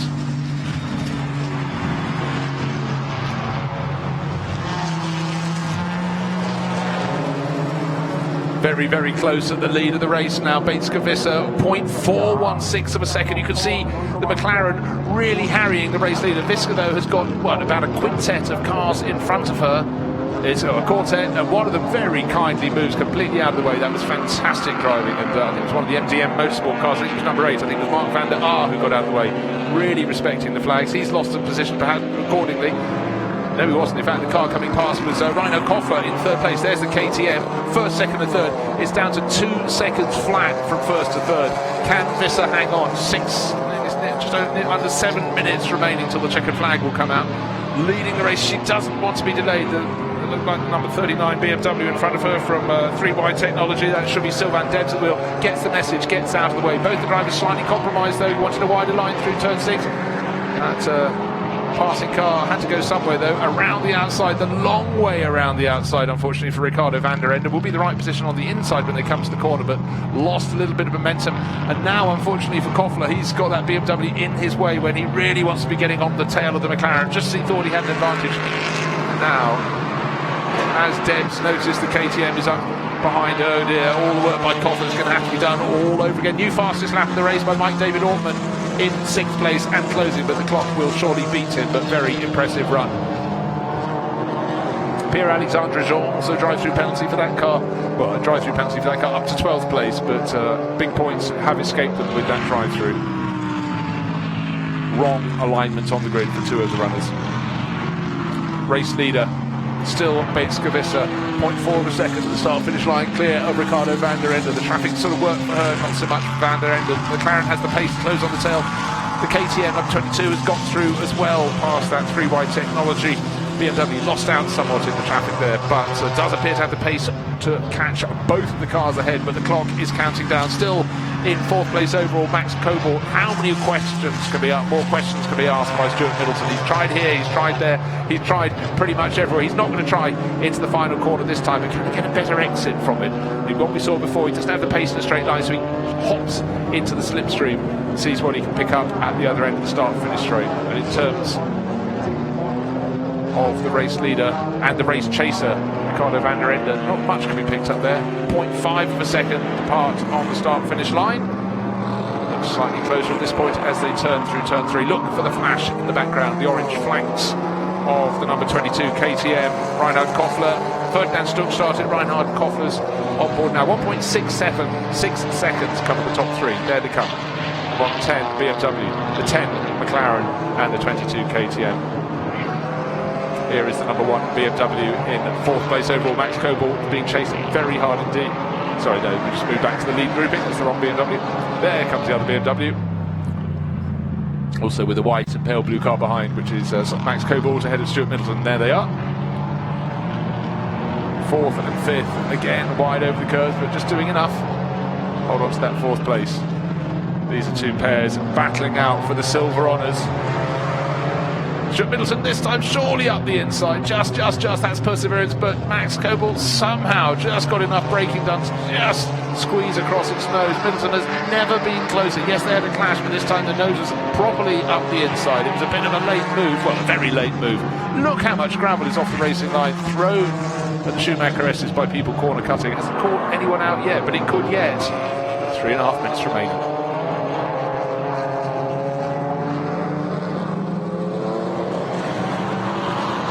Trying to go around the outside. That is not going to work, but it's worth a little look. Keep Max Cobalt guessing. What a championship battle. What a race battle. Again, by the time they get up to the chicane, the BMW's pulled clear of the Ginetta. The Ginetta just has to hunt him down through the corners. 1st, 2nd and 3rd. The gap is now down 1.1 seconds from the driver. Bates-Kavissa, 3 minutes remaining in this race. Just got to resist, just as if it's just a minor thing. Attacks of Ricardo van der Ende in that Equipe Shaw McLaren. They keep on coming, and all along Reinhard Koffler is closing in behind them. Here's the battle for 4th place. Now, the biggest advantage has for a long time being enjoyed by Max Cobalt. 0.4 of a second on the start-finish line. By the time they got down to the first corner, the BMW had pulled further clear. Very frustrating for Stuart Middleton and the Ginetta G55. Jules Simkoviak just moved up ahead of Gabriele Piana on that last lap, so he is now, and he's got Pierre-Alexandre Jean chasing him down, but he's the lead car in 10th place in the Pro-Am class. Lead driver in the AM class down in 17th place overall. Number 42, Nicholas Scholl, driving the race solo in his Allied Racing Porsche Cayman. There you can see how close it is at the top. 1.151 seconds from 1st to 3rd. From the BMW via the McLaren back to 3rd place to the KTM Crossbow of Reinhard Koffler. It's turn 8, it's time for a challenge. This time not quite close enough to really make it go, but certainly driving a fantastic race. Stuart Middleton has really stepped it up and certainly put Max Cobalt under enormous pressure. You know what, these drivers, whichever order they finish in, unless it's a clash along the way, will shake each other's hand, because this has been a fearsome battle. This is why drivers go racing. Again, oh now, is it going to be a better exit from turn 11? Yes, but you're on the outside line there, Stuart. Surely you can't go around the outside in this battle of 4th. Yes, he can. This time he's around the outside. He's made it stick. That is the move of the race. The move of the race that we've seen. Last time he tried it wasn't close enough. That was brave. That was gutsy. BMW was quicker in the faster bits of the circuit, though. He's going to be on the outside line for the chicane. Is he going to try and return the compliment? Surely he can't get his nose in front. Yes, he can, but oh, they're not going to get around the chicane. There was no way either of them could possibly turn in. Neither of them being compromised by that. One was trying to turn across the other. Neither of them had done enough braking, so I think that's all even. So up into 4th place goes Stuart Middleton. Will Tregurtha will be delighted. He's got about a second's advantage. So here we go, on to the final lap. It looks as though 4th and 5th have been settled in the advantage of Stuart Middleton ahead of Max Cobalt. That was super close, super exciting. And now how close would you like it for the lead of the race? It's 0.28 of a second from 1st to 2nd, and now suddenly gaining up the inside. We had 3 cars, the first 3 covered by a 2nd, and as the McLaren driver Ricardo van der Ende really challenged Bates-Kavissa, Reinhard Koffler thought now is the moment, took the lunge up the inside, and that has given breathing space for Bates-Kavissa. Nico Menzel will just be so delighted. It looks like the advantage was just not going to be enough for Bates-Kavissa to hang on. Ricardo van der Ende was right over her tail, and we've come to the end of an hour's racing in the next few seconds, and look, that's the biggest advantage she's enjoyed for about 5 laps, and Reinhard Koffler is saying, well, you know I'm here, but I'm going to flash my headlights anyhow. Half a lap to go, turn 8 of this 16-lap circuit. 5.137 kilometres. It might not be settled for 2nd place, though. Reinhard Koffler had caught Ricardo van der Ende, and when he had half a chance, he thought, oh, now's the moment. But then the McLaren driver drove across his nose at turn 4, saying, you're not coming through. And while he did so, the race leader, Bates-Kavissa, gained a tiny bit of breathing space, but there's traffic up ahead through turns 11 they turn into turn 12. Oh, the KTM carrying so much speed through that sector. There's traffic up ahead. How many of those cars are going to affect them? I think possibly only one of them, the dark-nosed Audi we can see coming up ahead, but there's enough of an advantage, surely, for Bates-Govissa to bring it home. And Ricardo van der Ende, good news for him in a straight line. That McLaren drops the KTM, so it looks like first, second, and third.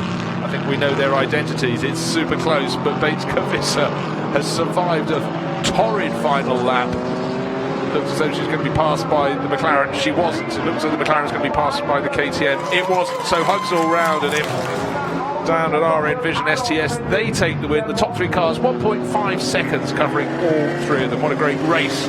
Who's going to finish fourth? It's going to be the Ginetta coming out of the final corner. Stuart Middleton takes fourth, so he had a very good final lap too.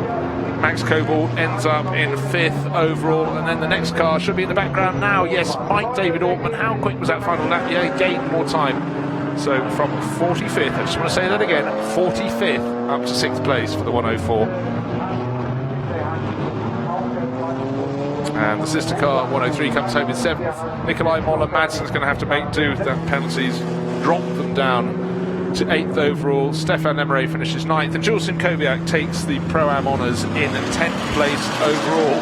Stalled over for the chasers, as you can see. Gilles Magnus trying to make up, but a drive-through penalty cost him dearly in that bright green and yellow car, so he will end up behind Gabriele Piana in 13th place overall. Second in the Pro-Am class is number 38, which is Jamie Vandenbalk, showing that with Lewis van der Vlos. Top car in the AM class, 17th, been there pretty much all race, Nicholas Scholl. Wow, what a great race. So much action to think about, to talk about. And pats on the back all around. Bates-Govissa will be delighted with that. She's won before, but under probably never as much pressure as that. That was an extraordinary finish to an absolutely sensational race.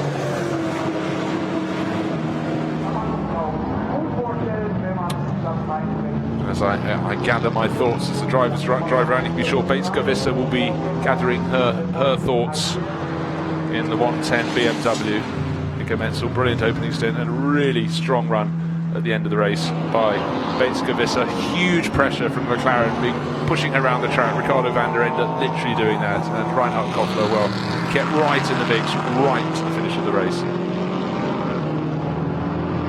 It's just worth reiterating, an hour of racing, and it came down to 1.5 seconds from first to third.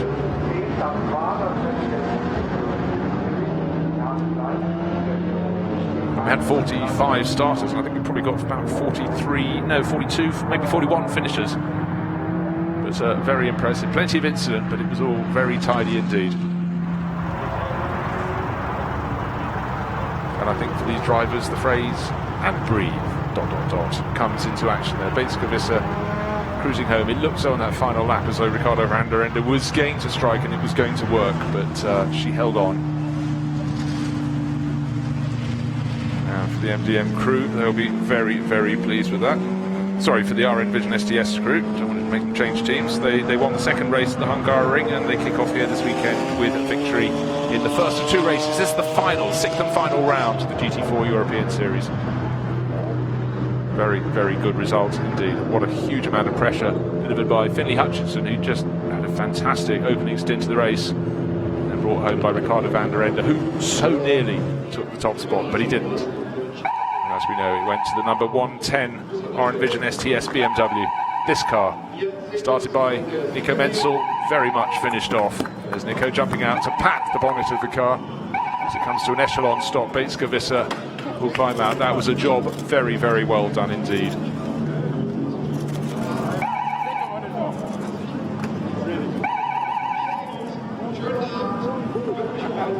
Hoo-hoo, you can hear. Hear the relief, the pride, and in all that went before. That was a really, really strong race. And the question of what might have been up to 11th place at the end, the car that started on the front row of the grid. But let's hop down to hear from the winners. We've got Nico Menzel, who kicked off, and Bates-Govissa, who brought it home for victory. Guys, an absolutely massive congratulations. Nico, you definitely looked like you were delighted. Yeah, thank you. Second win in follow. Thank you. Second win after Budapest. Yeah, just great. Thanks. The car was really amazing. Had a good start actually. It went exactly as I planned, and Weizke just finished off well, defending the extremely fast McLaren in the end. Well done. Can I change your hat? Yes, sure. There you go. That's the best one to wear, isn't it? Absolutely. As you said, the battle was behind you. P1, how great does that feel? Amazing. After Budapest victory, like 2 in a row, it's the best feeling you can have. And yeah, Nico did a great start up to P1. By the end, the tires were quite tricky, and it was a very nice battle with Ricardo. But yeah, I'm very happy to end up on top. I can imagine. Congratulations, guys.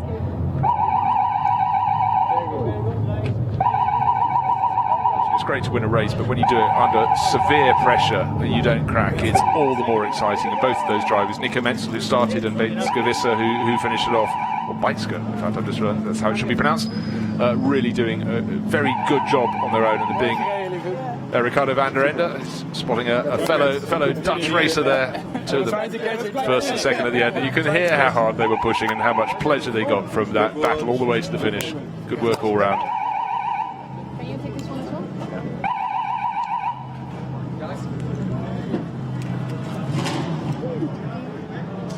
So a packed area beneath the podium, the 3 main classes down beneath. Great mix of cars, great mix of drivers. There's Finley Hutchinson, who will be super pleased with the start in the race. Worked his way up through many rows. So here's the result at the end. Look, 1.5 seconds covering first through to third. 3 different makes of car. The BMW that won in the hands of Nico Menzel and Weizke, McLaren of Finley Hutchinson and Ricardo van der Ende, the KTM crossbow of Ferdinand Stuck and Reinhard Koffler. 15 seconds away from the ultimate pace, Will Tregurtha and Stuart Middleton in their Ginetta that started from pole, and then Simon Knapp and Max Kobel, so strong in this championship, gathering more points for 5th place overall. But the drivers who started 45th with 104 on the door, it was the little Porsche Cayman of Alexander Mees and Mike David Orman, 45th to 6th. Just think about that. Only 22 seconds down at the end of the race. Really strong performance from them. Their teammates Andreas Patzelt and Valentin Aguirre, new to the championship, they come home in 7th. So for the Pro Sport Performance team, a really good result there. Milan Donche and Nikolai Moller-Madsen come home 8th, but they had a drive-through penalty. That cost them dearly. Another car that served a second visit through to the pits was the one Pierre-Alexandre Jean took over from Gael Castelli. Castelli had the car slightly out of position on the starting grid. They got the drive-through penalty, and that also hit their chances as well. They'll be back in the mix again for the final round of 2018 here at the Nurburgring tomorrow. So look for a very different complexion to tomorrow's race, but so much incident to think about through the course of the race, and so much absolutely scintillating racing. The GT4 cars looking so well suited to the Nurburgring.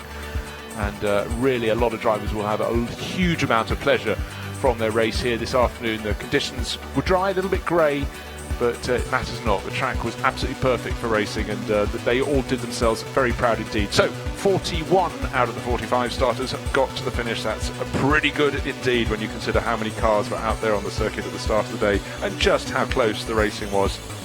Take a look at the start. You can see on the front row, out of position is Gael Castelli in the little Alpine. He put his nose in front, but an absolutely brilliant start from Nico Menzel, moved him up into 2nd place. The driver on pole position, Will Tregurtha, went down from 1st to about 5th. And in the pack, you can see just how easy it was to be caught out and have a little bit of clash here or get pushed wide there. The dust was on the circuit because some oil had been spilled.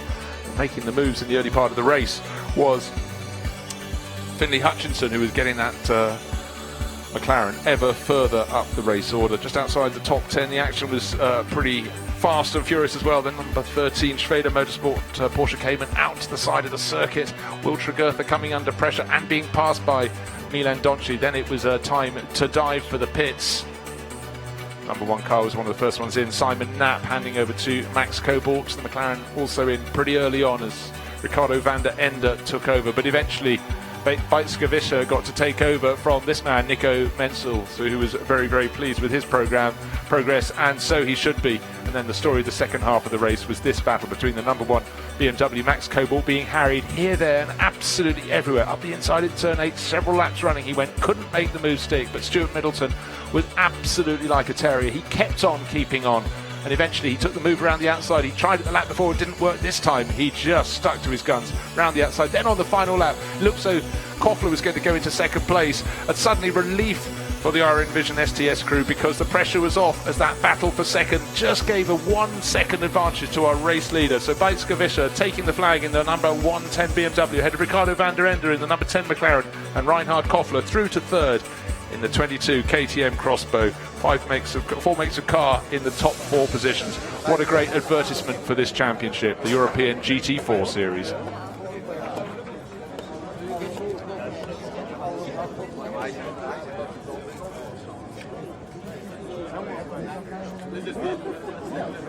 Plenty of hubbub, plenty of discussion, plenty of delight down below the podium as we wait for the ceremonies. The Nurburgring Tower shining in the afternoon sunlight, and those leaves, the trees around are all just starting to turn. The view will be very different in a month's time, but let's celebrate what's happening today.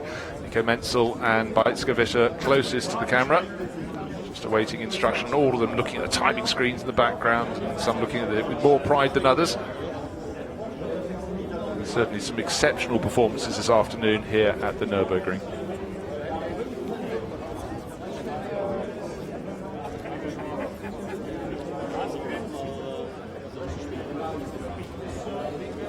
Max Brahms down there trying to orchestrate all that should be going out onto the podium. This is the last race of the day, so not too much of a rush, but I thought there was a lot of hubbub down of the photographers, family, friends and teams waiting below the podium, but certainly the green room, as it's often called, just behind the podium, is a very, very busy place to be.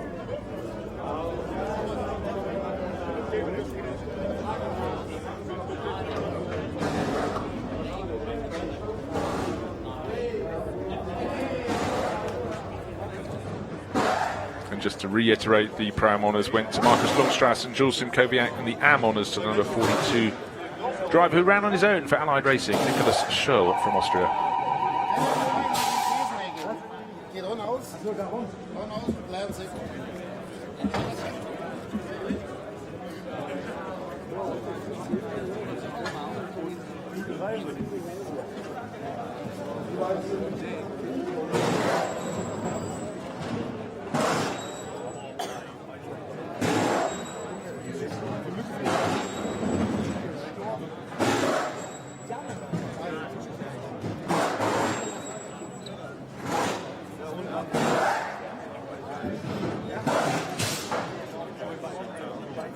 Any moment now, the drivers will be coming out to the first part of the ceremony. Here it starts. Der GT4 European Series in einem tollen Rennen, und bevor wir mit den Ergebnissen des Rennens starten, möchten wir gerne die Pole-Sitter in den einzelnen Kategorien ehren. Certina als Sponsor der GT4 European Series gibt für die Pole-Sitter jeweils eine. So some special early prizes for the pole sitters. That's Will Tregurtha on the left, and then the Pro-Am and pole qualifiers will have their watches presented to them as well, so another one to go in the bag for all 3 of those. Nicholas Schurl coming out last. There he is. He took the AM honours for pole.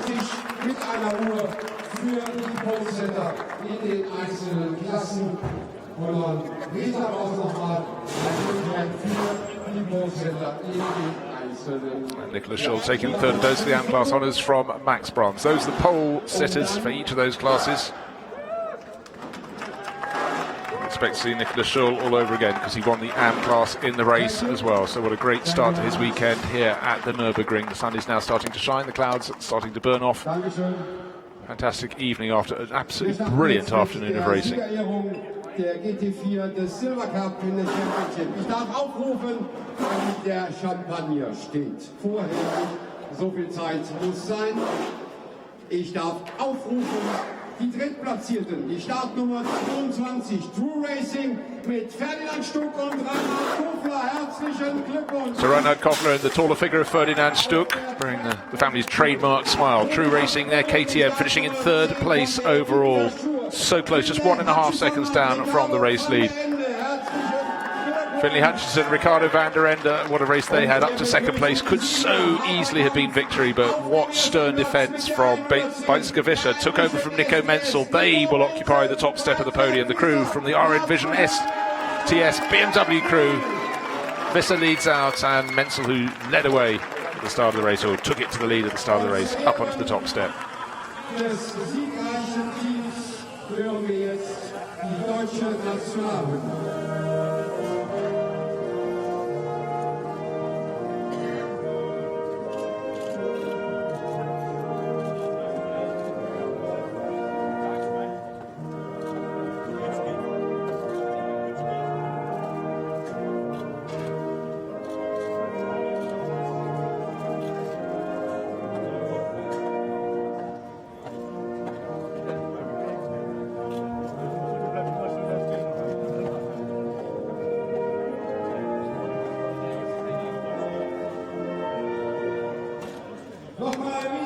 So the national anthem for our Envision STS, they take the maximum scoop of points here at the Nurburgring. This is the first of 2 races at the final round for 2018. The championship battle is still wide open.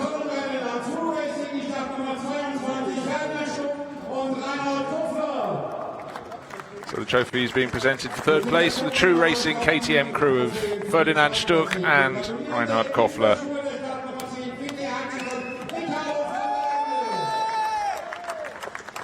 Finley Hutchinson, the taller figure there, and Ricardo van der Ende. They pick up their podium trophies for 2nd place. But Beitske-Vischer and Nico Menzel, the gold trophies for victory here this afternoon at the Nurburgring. It was close. It was very, very close, particularly on the final lap. But eventually, as the moves were made, Beitske-Vischer continued in the lead of the race. She prevailed, and she and Nico Menzel, the biggest smiles on the top step of the podium. They won the 2nd race at the Hungaroring last time out, another one here, and that really is a very, very strong showing in such a competitive championship.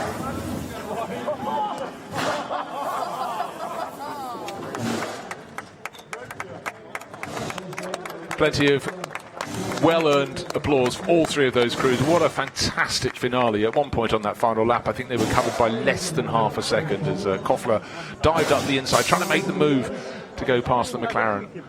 Van der Ende resisted him, and that actually just finally bought the space, because our car he was trying to pass was Visser's BMW, but he had to protect that 2nd place, and that gave Visser the chance just to earn a tiny bit of breathing space. At the end, it was 1.043 seconds between 1st and 2nd, 1.5 from 1st through to 3rd. And it doesn't come much closer than that.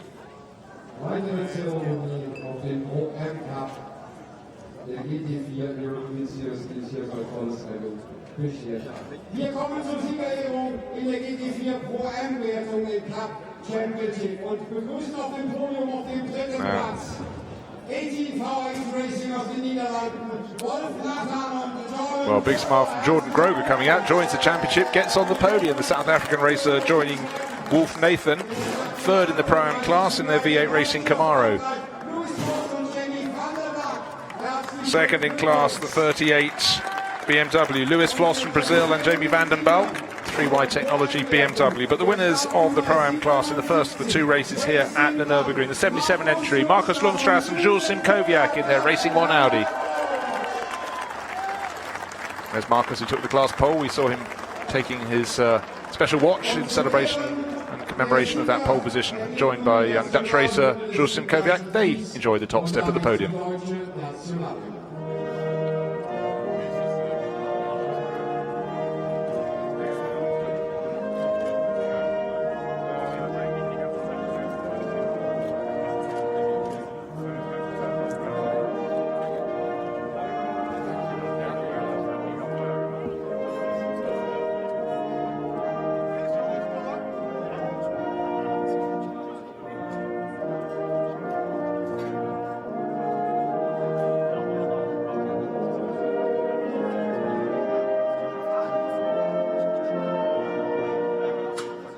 Riesenapplaus, liebe Bekannt, für den Sieger, für die Sieger und die Platzierten. Die Trophäen werden übergeben. So the 2 drivers with the biggest, floppiest fringes in GT4 Racing, Markus Lundstrass and Jules Simkowiak on the top of the podium.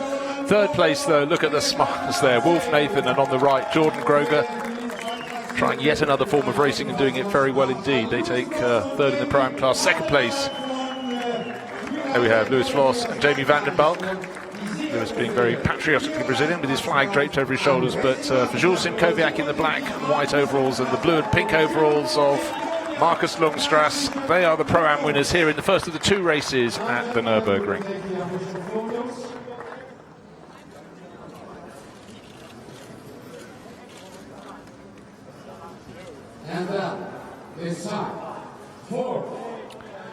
And the sextet know what to do next. Who's going to be quickest to unleash? Of course, we've still got an AM podium to follow as well, so it's going to be slippery up there by the finish. Jordan Groger gets it sprayed down his neck. Julsim Kvyat seemed to keep out of the way quite well there, but big celebrations all round and a great race result for all 3 of those pairings.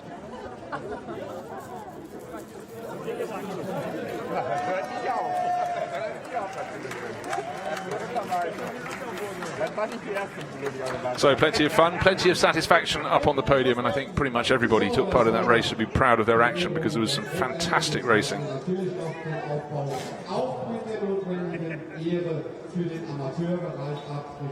And so the podium is set up one more time for more celebrations.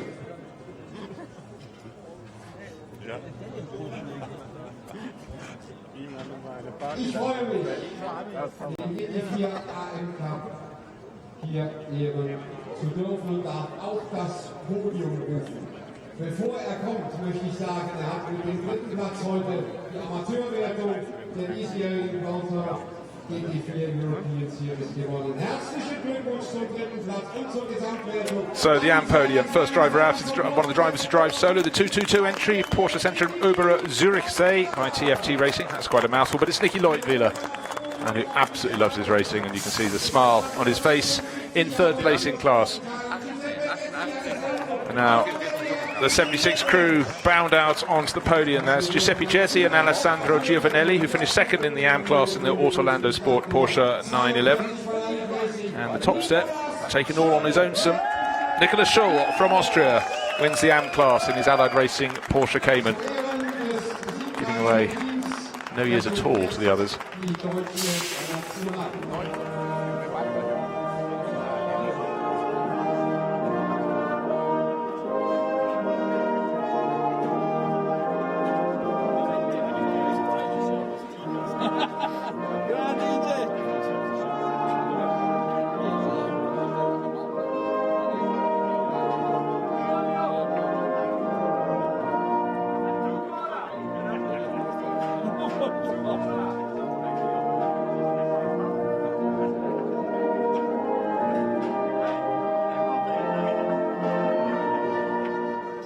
Well, no wonder Nicolas Scholl looks so excited, because that's 3 AM class wins in the last 3 outings, really laying down a marker.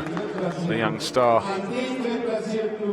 laying it down. Watch out for him in the future, certainly putting in some great consistent performances. In fact, when he was in Hungaroring, he finished 5th and 6th overall, which is exceptional for an AM class runner. Today he had to make do with 17th place in this packed field, but certainly a man for the future.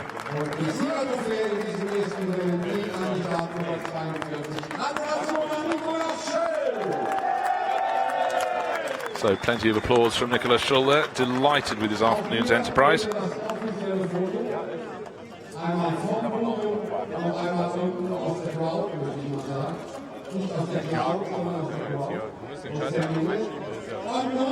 So that's it for the GT4 racing for today. Plenty more to follow tomorrow, and if it could be even a fraction as good as the racing today, it will be one of the races of the season. It was truly sensational here at the Nurburgring. Join me, Bruce Jones, tomorrow for the finale.